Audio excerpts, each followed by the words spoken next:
What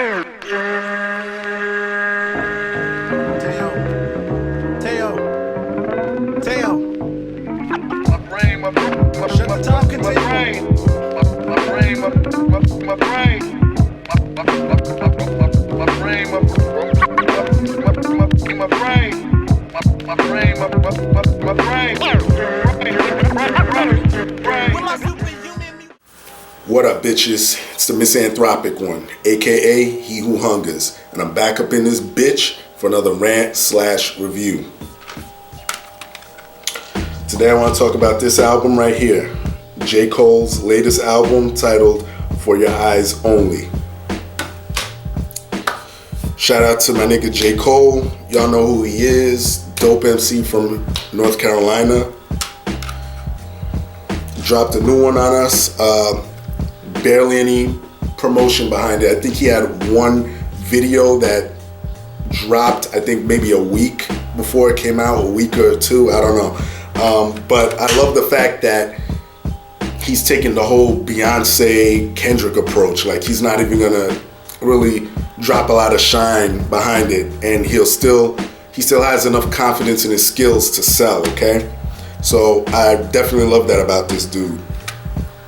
But yeah, coming off of Forest Hills, his last album, 2014 Forest Hills, which was a phenomenal album. Here we got his new shit, For Your Eyez Only. Jump right into it. There he is with his back towards you.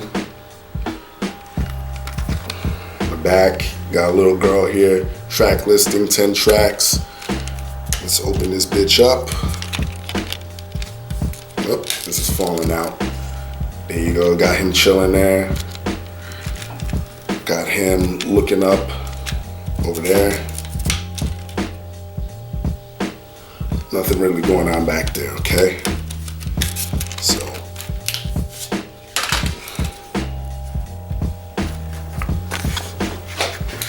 Here's the insert. Not too much going on. It looks like he's just chilling with his boys or whatever. Maybe family, I don't know.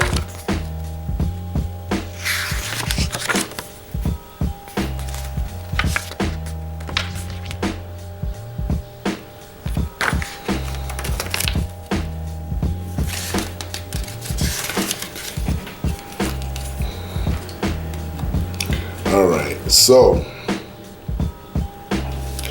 gotta go on here, dreamville.com/4YEO credits. Gotta go there for the album credits. Alright, so I'm right here. And I'm just gonna use Wikipedia for purposes of me not having to waste time and jump on my laptop and shit. So, of course, J. Cole, he does his own production, so he's on every track here. But I guess you got co-producers too: Elijah Scarlett, BLVK, Ron Gilmore, Cardiac, Deputy, Elite, Vinyls, Chargot, Boy Wonder, Veloz, and Frank Dukes. And he's got a shitload of, guys doing guitar.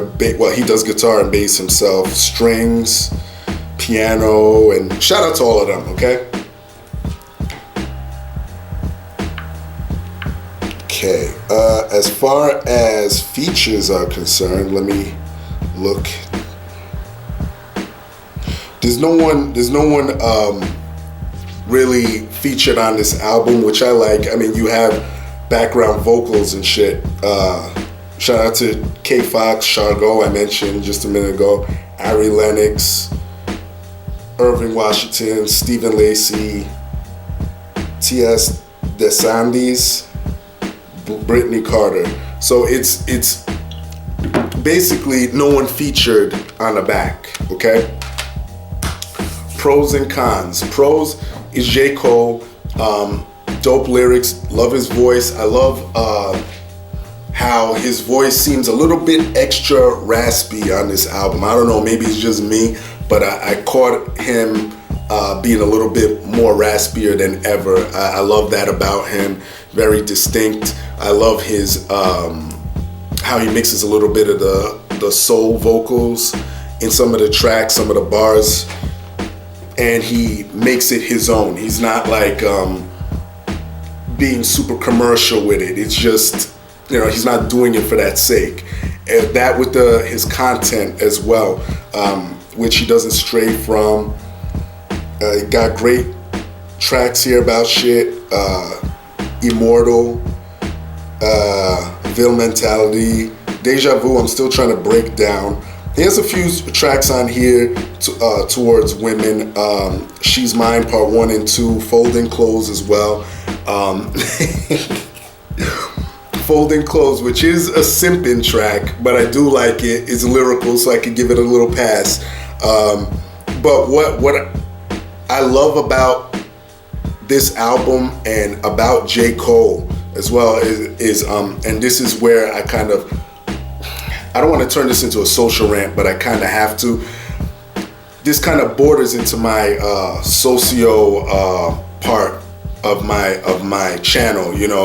J. Cole, the last video I did on him was actually him talking about us black people as a people changing shit within ourselves, because he didn't want to hear the same shit 50 years from now. And he kind of hones in on that with the song titled Change, probably one of my favorite tracks on there, content wise, because he does talk about, hey, we got to change within ourselves, before we start looking outside. We have a lot of shit to talk about. He talks about how we're killing each other over bullshit, where we got to change that mentality as well. And For Your Eyez Only, dope track. I think it's a 7-minute track, if I'm not wrong, where he's talking to his, I believe is his baby girl, correct me if I'm wrong, and it's a note without spilling too much of it. It's basically like a song or something that she should know about him. Basically, he's summing up his life before he died. Like, it's something that she should be listening to if he dies, which I hope doesn't happen. But yeah, cons, I think it was kind of short. I think it was kind of like rushed to me. 10 tracks. I guess people are gonna bring up the Illmatic, argument. Well, Illmatic was 10 tracks and it was short and straight to the point, which is true. But I don't know if I would consider this an Illmatic. Illmatic, it was a different time. That album was just, y'all know. Yeah, I mean, I shouldn't even have to. I'm not gonna turn this into a slept on shit or a classic album review. But you should already know, if you're a hip hop head, you should kind of know the difference after you listen to this album. This album definitely is not bad. It's not bad at all. As a matter of fact, I would give it I would say 7 to 8. I liked 2014 Forest Hills better. I believe these last couple albums that J. Cole put out, last 3, including this one, Born Sinner and Forest Hills, are highlights to me. I mean, besides his earlier shit, but Cold World, I was like, I don't really go back to that shit, but this album I definitely will go back to. We'll see if it ends up on my list for the end of the year. Don't want to ramble. Y'all know the deal. Leave your love, leave your hate. Most of all, subscribe, support dope shit, and that's it. Peace, bitches.